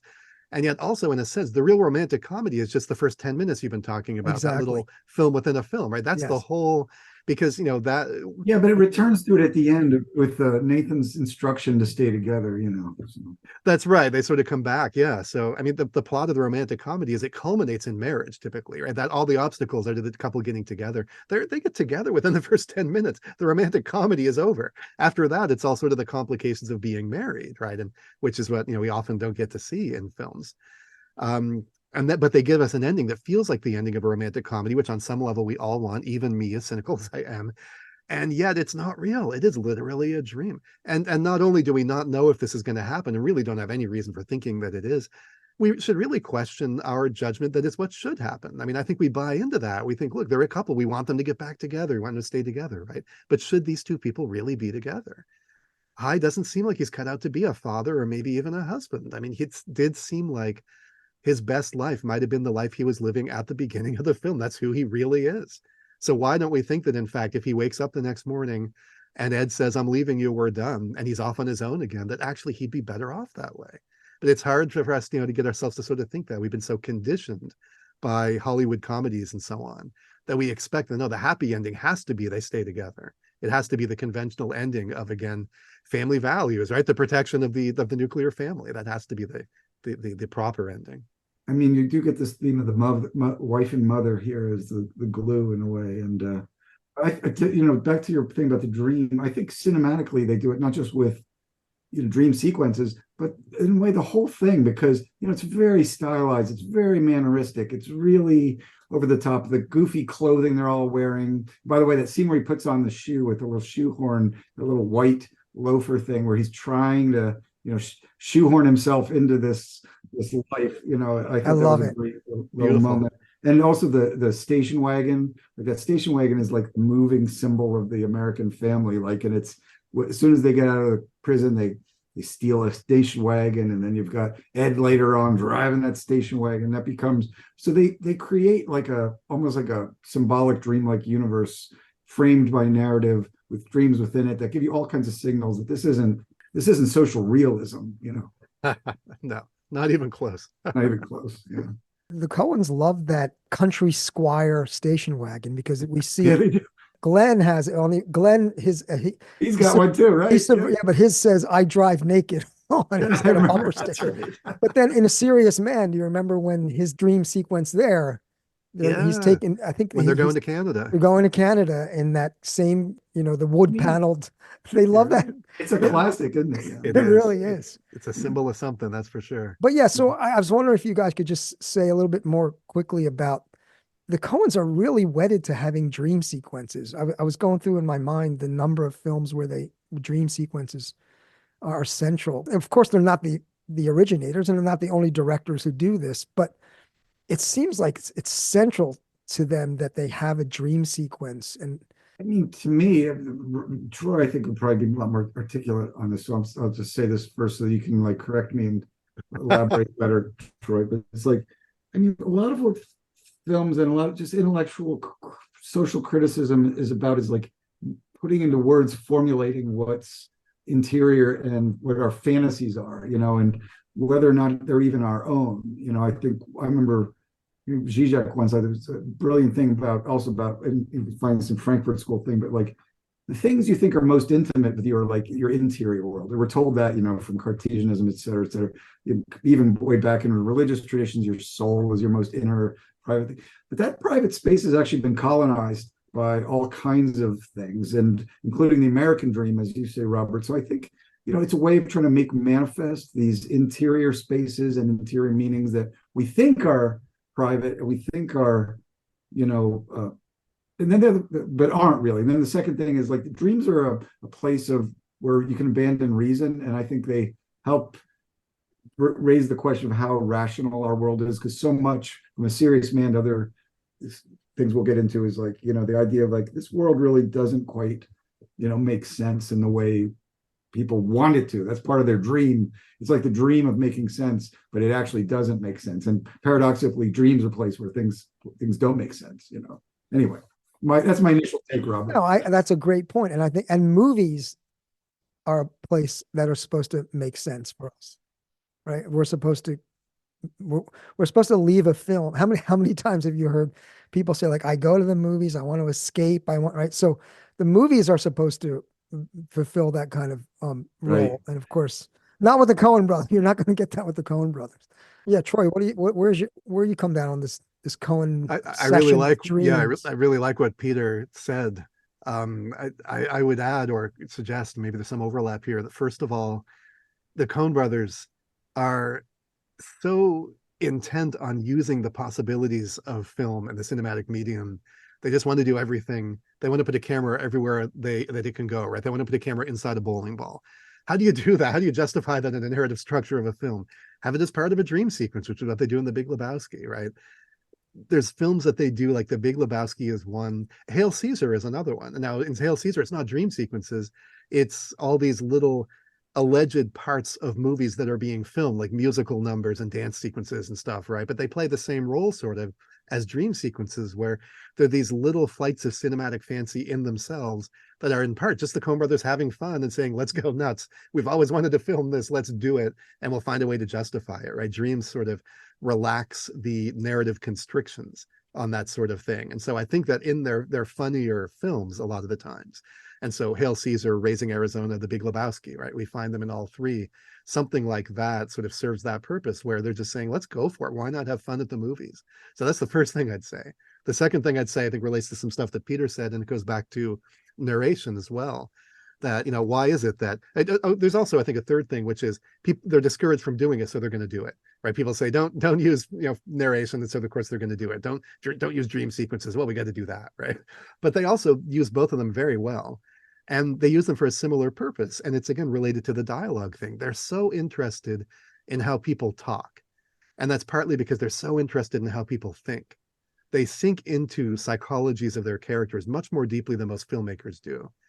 And if you're going to really give insight into the psychology of a character in that way, dream sequence and narration are both very first personal. It's a direct view into somebody's mind. In fact, a lot of the times with the narration, we don't really think the characters are literally saying it, right? It's like these are the words that are being spoken in this sort of not literally spoken sense. We're hearing into the character's mind, just like in a dream sequence, we're seeing into the character's mind. They use them both very much the same way. And it's these great, deep insights into these characters. And especially when they use it as opening narration, again, in this film, in Blood Simple, in Big Lebowski, in No Country for Old Men, in True Grit. They're telling us what kind of universe we're entering into. They're setting that up, both in terms of giving information, and Robert, as you were saying, in terms of the voice that we're hearing, what it sounds like, how it speaks, where it pauses, right? If it repeats something, all of that is so important for us immediately entering into this cinematic universe that they're setting up for us. And of course, in No Country, they end not with a dream, but they end with a description of a description dream. Of a Even dream. better, right? A narrative of a dream. It's so great. It's so beautiful. That's one of the great moments, I'll tell you. I remember being floored by that.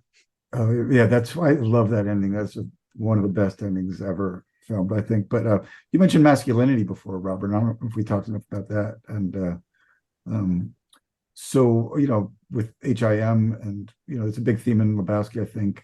Here, I guess it's just an extension of what we talked before, but it's about the father, about the husband, about the man of violence, the protector, the outlaw, the independent, person who doesn't need anybody else, the one who can enact powerfully, enact things and make things happen in the world, to be effective in the world. I think these are all things that are, tested, explored, challenged, in this film, just like they are in other ones. In fact, there's that scene right where when Gail and Evel first show up, they keep on, challenging his masculinity. They're like, who wears the pants here? And I think we see what's going on here, that, I mean, how many of us have been subjected to that, in our lives, as men, that is, And doesn't one of Glenn's kids attack his masculinity by punching him in the balls? right? Yes. That's Yeah. right. He wet himself. He's shooting him in the groin. Yep. Well, if we can move to, I think, our kind of observations, what we just kind of like cinematic or plot or character observations, because especially Peter Fossil, and the paper we've talked about before, your paper on the Big Lebowski, it's pretty much you uncovered every possible Peter, connection. we're going to start referring to you as the all-seeing eye on the this all-seeing eye. podcast. Yes. I think of it as more like Talmudic or like some kind of esoteric, I have an observation about the music and the soundtrack. The banjo piece is by Pete Seeger. It's called The Goofing Off Suite. Right? That's the name. Yeah, and then the other musical aspect that I wanted to raise is I think it's hilarious. She's singing the lullaby. She's singing a murder ballad to the kid, and called Down in the Willow Garden. Yes. And it's a story about a guy who murders his lover, and he poisons her, he stabs her, and he throws her in a river. And that's the song she's consoling the child with, which is brilliant. I mean, Robert, it's a hard world for little things, right? I mean, this is probably good preparation for the universe this kid's going to have to live in. That was a really good thing to point out, though, Robert. Yeah, because that's definitely chosen. Yeah. And speaking of, it's a hard world for little things and the critters. Leonard Smalls, that's one of the most despicable things about him, is that he's especially cruel when it comes to the vulnerable critter. And we see him, kill he blows up a rabbit with a hand grenade. So, I mean, how evil can you be, right? And even when even the flower turns to fire. Oh yeah, he destroys it all. Again, the little things. That's right. I am very interested in the depiction of evil in the Coen brothers' various films, and this one, on the one hand, the guy is so extreme, and yet so extreme that he becomes cartoonish. And again, it's largely the way it's filmed. It's the way the whole film is done. But it's the first character of sort of pure evil you get in the Coen brothers universe. And we're going to see Anton Chigurh later on. We're going to see, Grimsrud in Fargo, right? There's going to be others for sure. Well, Visser's pretty evil, though, don't you think? Yeah, okay, true. Yeah, you're right. He comes close. He just doesn't have the majesty, I guess. He's missing something. But and he in his own way is also a little cartoonish, so as we've noted. But this one is so cartoonish that there's a sense in which you just can't take him seriously. Well, even Nathan Arizona says he dresses like a rock star. Right. He's recognized it's a costume, Yeah, Leonard Smalls, it's a performance, right? So we were saying about how some of the characters are performing. So is he. There's something a little inauthentic. And I think this fits with what we've noted about this idea of him himself being abandoned as a child, of carrying his own little baby booties around. This is just another injured child who has chosen to take out his rage on the world because he doesn't know what else to do with it.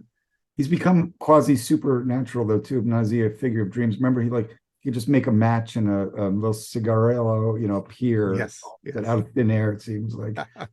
And also, he somehow, when he rides his motorcycle into the men's room, he's able to sniff and get the pomade, and then he knows where they are, right? So he's got this. It's like Chigurh that way. I love the pomade, by the way. That's great. Oh, yeah. This is sort of the antecedents of Anton Chigurh. His tracking abilities are really over. He doesn't even need a transmitting device, right? That's right. Now, Peter, did you want to start? I have a bunch of little fun facts, observations, but since you're the king, do you want to start out with some of your observations of character, plot, details? Well, the pomade was one. Oh, here's a little thing. I loved when Nathan was talking to the cops and he says, you have any leads? Yeah. Oh, yes. Yes. Like, no, we don't have any leads. Why the hell are you talking? This is the one house in Arizona where we know the kid is, and they're just like, no, leads. And later that's going to resurface in the bigger. Of course, in the Big Lebowski, right? And also questions about the OPE and the POE. That's from Dr. Strangelove. It's on the back of the door. I guess the thought was when he comes bursting through that door, this is the end of the world. It's the apocalypse. He's the Dark Rider of the apocalypse, and he's literally knocking down into he's covering over as he knocks down the door those codes, which we know are what is used to end the apocalypse. Dr. Strangelove. That's the best I could do with that, but I thought that was a strange little thing surfacing. I think you're right. There's an apocalypse thing going on. He is the Dark Rider. He is often depicted as almost having a nuclear artillery on him. I mean, the explosions and so on that surround him. And I would add to that, I think I may be stretching it too far. I think there's an implied pun here on the word nuclear, as in nuclear family, which goes back to Reagan and the era that we're living in. So nice. I think all of that is meant to sort of put us in that headspace. I mean, this guy is kind of the representative of the worst fears that people were suffering at that time, that, you know, the children weren't just going to be molested and kidnapped and so on. They were going to die in a nuclear apocalypse. What do you make of pomade? I mean, to me, that reminds me of my father. And when I used to work in this factory, there were these older guys, from World War II eras, and they all wore that kind of pomade hair kind of thing. And it seemed like a certain generational thing to me. It was signifying an older kind of masculinity, And it's funny that they're trying to groom themselves and they're covered with filth. It's like, going back to that bathroom door, I did read online somewhere that as an homage to Kubrick, not only to Strangelove, but to The Shining, because red drum is on the door, and so they said, well, let's put it backwards too, so we'll do our full homage to Kubrick. Oh, I see, the mirror. Well, I had a bunch of these little fun things, and of course, Troy, please join in as well. There's this theme of leg pulling, right? So you have High pulls the baby. He procures the baby by pulling his leg. And then we see Gale pulling his brother by the leg. And then we get the lone biker pulling High out from under the truck by the leg. And then I started thinking, wait, are the Coen brothers pulling our legs, or what are they trying to say by this, right? I was wondering about that motif that they kept coming back to. But this is really weird to me. And I've been to Arizona, spent a lot of time in Arizona, actually. They're sort of, the Coen brothers are sort of trying to associate Arizona with the South. And when I was watching this film, a couple of films came to mind, which is like Cool Hand Luke, which takes place in Florida. And then this movie that I loved as a kid called The Longest Yard with Burt Reynolds, that also takes place in Florida, and it's a prison movie. And I'm wondering, why the hell does everyone in Arizona in this film have a Southern accent? There's all those signifiers that go, that are like common stereotypes about the South. It's a place of mythology. It's irrational. It's got a lot of dark passions. It's poor. It's racist, and that didn't play into it as obviously into the film. But the North is rational, ordered. Wealthy. The South is irrational, disordered, driven by passion and prejudice and religion and myth kind of place. The logos versus mythos type. But why didn't they could have called the film Nathan, Mississippi. There you go. That's the name of a film. Well, there's the Western. You talked about the Western before, it's called that is true. And there's a kind of John Ford-esque quality to the backdrop that they're showing. And the confrontation with Leonard Smalls at the end is very much filmed as a Western, in the Western style. So yeah. Why do they have Southern accents? It's still There is that, going back to what you said before about how High speaks and so on, there is that tie between Southern ways of speaking and Britain. I mean, a lot of the speech patterns in the South are more closely tied to English speech patterns. Isn't it true, in fact, that somewhere in Appalachia, sort of the closest to the original Shakespearean language? That is correct. Yeah. So something like that, maybe they wanted to capture. It just wouldn't have sounded right in a Western accent. Who knows? Speculating. Well, let me go through some of these, and we can talk about them or raise yours. So I'll just go through my little list here, because I like to note these little things as I'm watching it. So, the psychiatrist, the psychologist in prison, right, Dr. Schwartz, he's obviously meant to be Jewish. He's wearing a gold tie around his neck, which appears in other Coen brothers films, right? But they're really hitting us over the head with the fact that this guy is like a Jewish liberal from the 70s.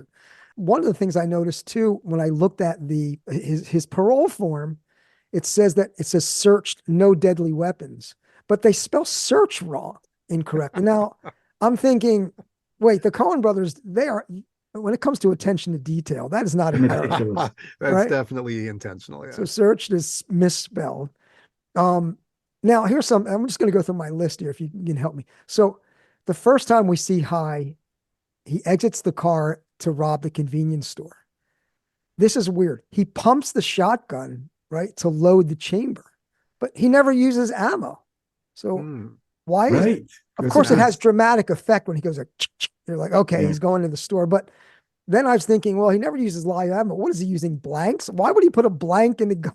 It's something about him pumping the shotgun. Maybe it's just a gesture. He's performing the actions of a robber. Yeah. Speaking about masculinity too, and like he in the robbery that where he's getting the diapers shows you how he's changed. So it's whereas before he's getting money, and he's getting money here too, but he's getting diapers, and he has a woman's undergarment on his head, right? You know, which he gets called on too. Which he gets called on, yeah. Which is interesting because when Evel and Gail rob, they just go in no masks, and they no even disguise at all. He calls him by his real name, and that's a code name. He does get pissed about that though. He gets there's pissed no about mask. that. There's no intent to masks. disguise who they are. No. So yeah, that was so. Anyway, that stuck out to me, and then the other thing is I don't know if you guys agree, but High's car looks suspiciously close to the dude's car. I know it's like a Chevy Impala or something. I know the dude drives I think a Grand Torino, but they're very similar looking. Yeah. The Coen brothers love that kind of car. And let's see. Oh, the other thing is, when the parole board, when they okay his parole, they okay then. And then when they get married, the pastor says, okay then. Okay, right? then, yes. That's what he says. Yeah. Also, they're irrational. Remember, he's like, "Don't tell us what you want us to say," and then it's like, "That's never solved." It's just like these people are irrational. And I love that exchange. That is fun. That is so brilliant. funny. I guess I am telling you what you want to hear. Right? You want to hear the truth. He told you not to do that. He just told you that. So good. Let's see. I was thinking some other stuff I have jotted down is one of the things I love is when Ed's rushing home to relate the fact that she's bound. I was about to say that. She has the squad car siren on. It's an emergency. The lights are on. She's right. That's a great use of that. And just the way she says, "I'm barren." He does enact that kind of Southern formalist, almost like 19th century diction, in some of tarry. You shall not tarry. That's right. Who says tarry? Another thing I noticed is, so the doctor, if you see when they go, right? He's pointing out that the female reproductive system, he's using a cigar. And I'm like, Jesus, how Freudian. That was great. That was a great moment. So good. So good. I mean, sometimes a cigar is just a cigar. Sometimes. Not in that case. No. I love too when the joke that Nathan Arizona says, I have the lowest prices, or my name isn't Nathan Arizona. Of course, his name isn't Nathan Arizona. It turns out that isn't his name, right? That's right. And then let's see. Oh, Gail says to High at one point when he sees the kid, when he walks in and sees the kid, he says, it looks like you've been up to the devil's business, right? Of course, he means sex, but there's a double entendre. They've been up to kidnapping, right? That is that is the devil's business. Yeah, I guess there's an implication that any way of getting a kid involves some sort of sinful behavior. Right. That's great. Nice. That's great. Yeah. The other thing is just some observations about the character. So the FBI agent is also the funeral director. The actor's name is Warren Keith. So we see him in The Big Lebowski saying that this is not a rental house. A rental house. That's right. This is that guy. He shows up as that is our most modestly priced receptacle. Yes. In connection with the psychology, the psychoanalysis, right? I think Gail says, or one of the convicts' friends say, "How come you're not breastfeeding them?" That's how we end up. That's how we wound up in prison. And he goes, "Well, that's what Dr. Schwartz tells us, right?" So the reason they're in prison is because, again, they were neglected as children. The mother neglected them as children. Well, and Smalls' tattoo. That's right. I mean, there really is this recurring theme. Yeah, what happens to children when you don't love them right or love them enough, or you abandon them? Yeah. Let's see. Another note I had here was that, what's weird to me when Glenn says, I got problems with my semen. I don't know. He has 5 children already. So I'm wondering, are those his children or what is going on? Suddenly he has problems with his semen. I thought it was an emergent problem. Yeah, but it does seem odd, doesn't it? It must be. Yeah, it has to be. And everybody's having fertility problems. It seems like, the Arizonas are, the McDonoughs are, what's Glenn's and Dot's last name? I forget, but they are. Yeah, it's true. You know, I mean, everybody's having a hard time conceiving. The last two things I had on my little note sheet was a couple, and we talked about one of them already, but these are sort of the antecedents of things in No Country. Smalls as being the tracker, but also there's a scene where he commandeers that pickup truck, and then the windshield gets blown out, right? And I thought, well, this is the comedy version of the tragedy that happens in No Country when Lewin he commandeers that guy's pickup truck, and then the guy gets shot by Chigurh. It is very similar, definitely. And it's a very similar kind of pickup truck. It's Played like for a laughs here. 1970s pickup truck. Yeah, right. Strange little thing. I mean, on the one hand, I thought the symbolism was like in these like apparently well-groomed, placid, suburban homes, there lurks a beast, and that's the Doberman in the backyard. But like, so why would you have a fenced backyard and a spike in the chain? It seemed like redundant to me. That was a very strange little. You're gonna have one or the other, but you're not gonna have both, really. Well, but Peter, as you saw, they had both, and it still wasn't enough. So it still wasn't enough. I think they know this dog. That's right. These beasts, you're right. The beasts are going to get out no matter what you do. I mean, beasts are gonna get out. It's true. Yeah. I had a cow that was like that. Yeah. I gotta say that sequence, that chase sequence from when he leaves the convenience store. It's great, man. Yeah. Man, that is masterful filmmaking. Yes. I mean, I watched just that sequence a number of times. Talk about a Swiss watch, Wow. It is really, it's brilliant. It's so tightly put together. It is very exciting, and it's very funny. They do it all. I mean, it's amazing. Yeah, it really is. Well, those are my observations on the little details that I was noting. How about you? Any other? You covered details? a lot of it. Let me mention two things. Actually, a second will be a question. The first one is I've expressed the opinion that this film being set, when it is largely about America in the 70s and 80s, Reagan, et cetera. They mentioned Reagan, this rightward drift and so on. In the opening moments, this repetition that you talked about when he keeps on being arrested and being photographed by Ed and so on. What's the phrase Ed keeps repeating? Turn to the right.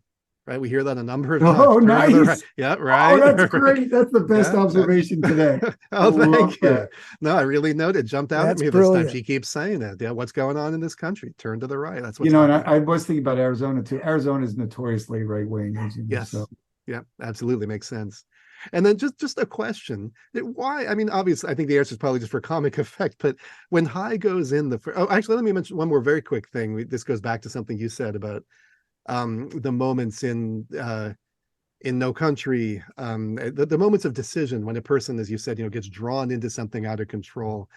Llewellyn Moss finding the money, the dude, having the rug stolen and so on. In all these cases, including in this one, there's a very explicit moment where they consider whether or not to just turn away and not do it, right? I mean, it's not quite as explicit in Big Lebowski, but later on he says something like, Walter, you're the one who convinced me, right? He wasn't even going to do it, but Walter convinces him to go ahead. Llewellyn Moss, very explicit, but we see him thinking on screen, right? He knows he should just leave the money, but he doesn't. And in this film, of course, when High comes back without a kid, he's just going to drive away. Ed's the one that says, no, you go back there and get that baby. They all have their chance to just stop this thing in its tracks. And I bet if we look through some of these other films, we'd see the same thing. Maddie Ross in True Grit, again, right? People try to talk her out of it, but she persists. So they've got the chance not to do it. They get the chance not to get themselves in trouble, but they just go ahead, even though you can tell they kind of know that they shouldn't.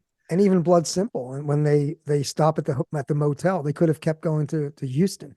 They totally could have kept going. It's all these people just had the chance not to do it. So, my question was, and it pertains to that moment when he goes in to kidnap the kid. Why does he take all the babies out of the crib? Like, this makes no sense. Like, you're kidnapping. You should get in there, get the baby, get out as quick as possible. He puts them all on the floor and lets them crawl around. I know it's funny, or it's a great sequence, but it feels to me true to his character somehow. Like, High is the guy, that would go in there and not just do it the efficient way. He's going to put all the babies down, try to pick out the best one or whatever he did, which he does, right? Right. He's trying, but he's shopping. He's trying. He's picking. When you're picking fruit, you pick up this one. Which melon am I going to buy? Right. He's got to check out the goods. Well, you know what I also thought was that he's nervous, he's sweating out, and he says he's overwhelmed. It shows he's somebody who's not used to abundance. He's He's probably, and so all of a sudden he's like immersed in abundance, and You're right. his bearings. Too many choices. You're right. Yeah. What's he going to do? But, he overwhelms himself. I mean, he puts all the kids out there and then you can't handle all of them. It's sort of the first demonstration of his inability to be a good parent. He gets himself into this situation. But you're right. That's nice that he's faced with abundance and he doesn't know how to handle it. That's wonderful.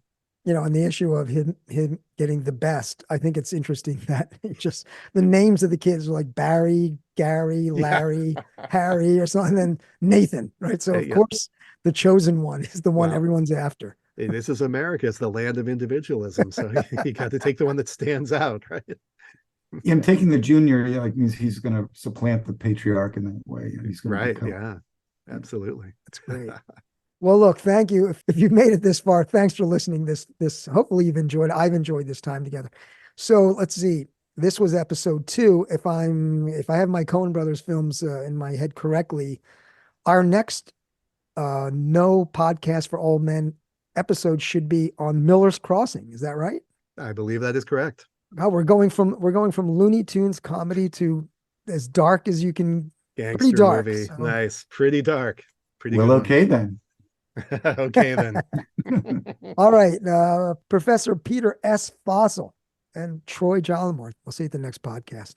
All right. Bye, everybody.